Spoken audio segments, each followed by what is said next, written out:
लोकसभेचे निकाल जाहीर झालेले आहेत आणि या निकालामध्ये भाजपचे जे आकडे आलेले आहेत त्याच्यावर खरं तर भाजपचे पक्षश्रेष्ठी नाराज असल्याचं कळतंय आणि याच सगळ्या गोष्टीमुळे जे आहे ते देवेंद्र फडणवीस यांनी देखील राजीनामा देण्याची तयारी दर्शवलेली आहे।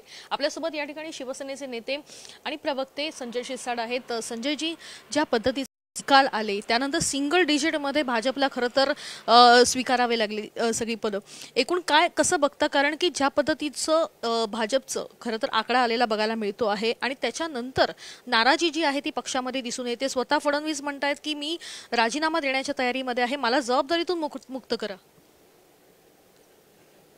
भाजपची ही ज्या लोकसभेमध्ये झालेली पिछाड जी आहे ती खरं तर चिंताजनकच आहे। म्हणजे असं म्हणायचे की भाजपने दगड उभा केला तरी तो निवडून येतो, हा जो कॉन्फिडन्स होता तो कॉन्फिडन्स राहिला नाही आता।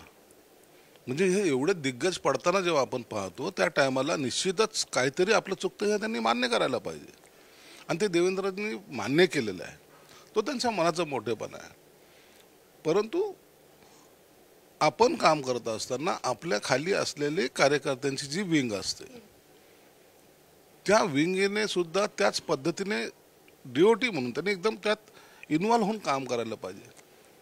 परंतु जेव्हा कार्यकर्त्याचा नेता होतो त्यावेळेला त्या भूमिकेत कार्यकर्त्याच्या भूमिकेत यायला त्याला टाइम लागतो, वेळ लागतो।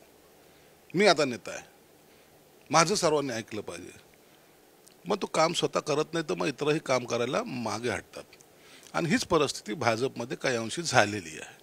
हे मान्यच करावं लागेल। मी कालही बोललो, ओव्हर कॉन्फिडन्स ज्याला म्हणतात ना तो तयार झाला। अखेरला देवेंद्रजी किती जरी फिरत असले तर खालचे लोक जर असे काम करायला लागले तर त्याचा परिणाम निश्चित त्यांच्या नेतृत्वावर होतो। म्हणून देवेंद्रजींनी काही मनापासून फार आनंदाने हे काही बोललेलं वाक्य नाही आहे की मला याच्यातून मुक्त करा, माझ्याकडून जबाबदारी काढून घ्या। त्यांना झालेला तो त्रास आहे, या त्रासाची खऱ्या अर्थानं जाणीव हे खालच्या कार्यकर्त्यांनी ठेवली पाहिजे, त्यांच्या सहकार्याने ठेवली पाहिजे। म्हणून मला वाटतं एखाद्या निवडणुकीमध्ये झालेली ही पिछाट भरून काढता येईल, परंतु आतापासून त्यासाठी मनाची मानसिकता तयार करावी लागेल, तुम्हाला काम करावं लागेल। मोदी हे तो सब चलता है, देवेंद्रजी हे सब चलता है, मग तुम्ही काय करता? मग कशाला पाहिजे तुमची पोळी?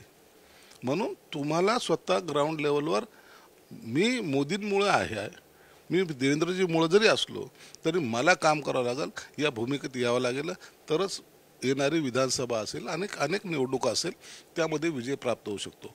नसता आज झालेली पिछाट हा आपल्याला दिलेला एक धडा आहे। पण तुमचं असं म्हणणं आहे की भाजपचे कार्यकर्ते आणि अनेक नेते जे आहेत त्यांनी कुठेतरी काम कमी केलं आणि त्याचा फटका भाजपला बघायला मिळतोय। निश्चित त्याची जाणीव झालेली काही ठिकाणी, हे कुणी उघड मान्य करेल ना।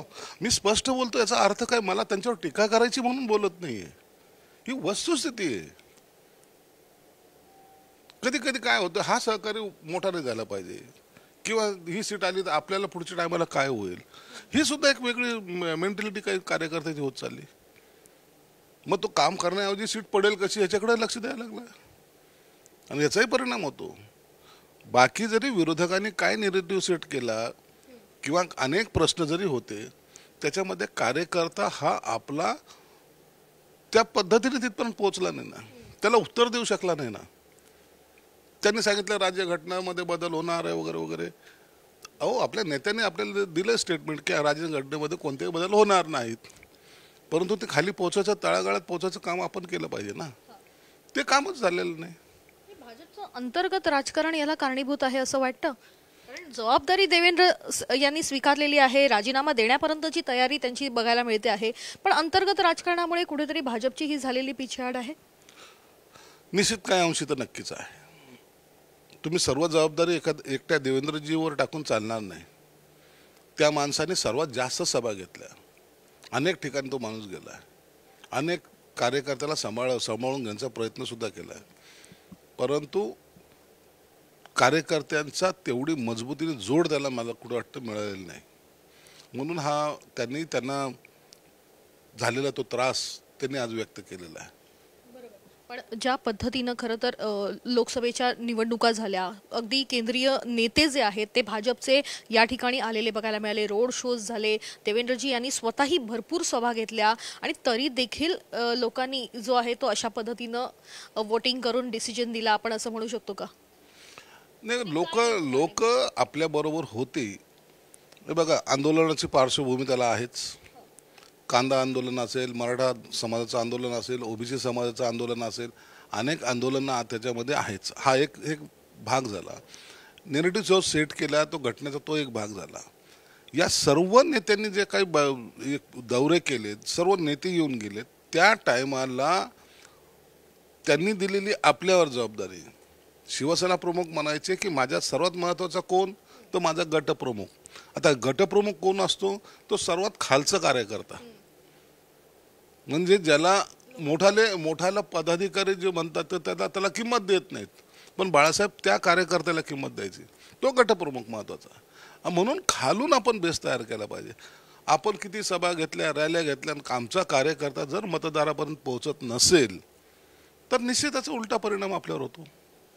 नाही हवा मोदी साहेबांनी भाषण केलंय, काही टेन्शन नाही, अभि झालं भाषण झालं, असं नसतं होत. तर तिथं खाली आपण पर्क्युलेट झालं पाहिजे, लोकांपर्यंत गेलं पाहिजे. आणि याचाच फटका आज आपल्याला पाहतोय महायुतीला बसलेला आहे. 400 पारचा नारा खरं तर भाजपनी दिला होता आणि त्याच्यामुळे तो जो ओव्हर कॉन्फिडन्स होता तो कुठेतरी त्यांना नडला, आपण असं म्हणू शकतो. नाही, 400 पारचा नारा देणं हा काही चुकीचं नाहीये. तुम्हाला कोणतीही निवडणूक लढवताना जर तुमचं टार्गेट 100चं असेल तर तुम्हाला 200 मानावं लागतं. 200 म्हणल्यानंतर कुठेतरी आम्ही 100वर याच्यावर येऊन सेटल होतो. नाही, मला 100च जागा जिंकायच्यात. आपण 100साठीच जर प्रयत्न केले तिथे कधी जागा 100 निवडून येत नसतात. मग तिथं त्याचा फटका आपल्याला 75वर येईल, 50वर येईल. म्हणून निवडणुकीमध्ये कार्यकर्त्याला बूस्ट करण्यासाठी, त्याचं एक मानसिकता बनण्यासाठी हा असा एक नारा दिला जातो की आपलं टार्गेट 400 बरं का, 300 नाही आहे, 400. कर काम, जा लोकांकडे, सांग आपल्या योजना, सांग आपल्या पक्षाचा प्रचार कर. हे जे बर्डन येतं ना कार्यकर्त्यावर, मग तो कार्यकर्ता पळतो. म्हणून 400 पारचा नारा हा योग्य होता, परंतु तो त्याचं अतिरेक आपल्या कार्यकर्त्यांनी थोडा बहुत प्रमाण झालेला आहे. सुषमा अंधारे यांनी टीका केली आहे. त्यांचं म्हणणं आहे की फडणवीस हे महाराष्ट्रामध्ये नकोच आहेत, त्यांच्यासोबत बावनकुळे यांनी देखील राजीनामा दिला पाहिजे कारण ते प्रदेशाध्यक्ष आहेत. हे बघा, त्यांनी काय बोललं याला काही मी किंमत देत नाही. पक्ष चालवताना एखाद्याचं असलेलं यश त्या टायमाला आपण त्याला डोक्यावर घेऊन नाचतो. यश दिलं तर याच्यासारखा नेता नाही, अपयश जर पदरी पडलं तर याच्यासारखा नालायक माणूस नाही, असं जेव्हा आपण म्हणतो याचा अर्थ आम्ही स्वार्थी आहोत. म्हणून यशाच्या भागीदारीमध्ये जेव्हा आपण आपलं भाग नोंदवतो तर टायमाला त्याच्या अपयशामध्ये सुद्धा आपला भाग असला पाहिजे. म्हणून नेता एखाद्या वेळा जर कमी पडला, नाही आता हा नेता चालणार नाही, चला बदला दुसरा नेता, आपण करू शकतो का? तसं नाही करता येत.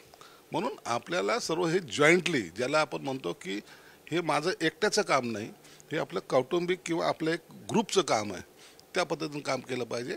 म्हणून अशा मागण्याला जास्त किंमत द्यावत नाही. त्यांनी हेही म्हटलं आहे की फडणवीस हे कधीच मुख्यमंत्री होऊ शकणार नाही, त्यांनी राजीनामा दिलाच पाहिजे आणि ते महाराष्ट्रातून गेले पाहिजे. त्याऐवजी विनोद तावडे हे उजवे आहेत. आता दुसऱ्या पक्षाबद्दल आपण कसं बोलू शकतो? कोण उजवा कोण डावा, कशाला? आपल्याला काय करायचंय? सुषमा अंधारे म्हणू की आणखीन कोणी म्हणू, उद्धव साहेबांनी काय केलं पाहिजे हे मी कशाला सांगायला पाहिजे? उद्धव साहेब ठरवतील ना. शरद पवारनी काय केलं पाहिजे, शरद पवार ठरवतील.